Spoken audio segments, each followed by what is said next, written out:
விருந்தாளிகள் வந்துருக்குறாங்க. Butter chicken செய்ய போறேங்க. ஷெஃப் ரெடி ஆயிட்டாங்க.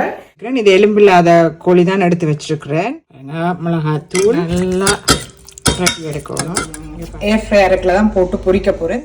மக்களை இங்க பாருங்க, கோழி பொரிஞ்சு வந்துட்டுது. பட்டர் சிக்கனுக்கு முக்கியமான விஷயம் பட்டர். இறங்கிட்டு இந்த பொரிச்சு வச்ச சிக்கனை இப்போ இதுக்குள்ள போடுவோம். பாருங்க, அப்படியே விட்டுட்டு பட்டர் சிக்கன் ரெடி.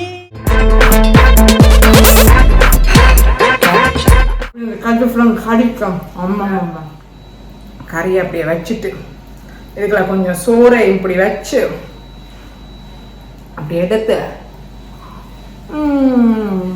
பவுன் காப்பு தான் போடணும். இப்போ பவுன் விற்கிற விலைக்கு அதெல்லாம் ஒரு போட மாட்டாங்க.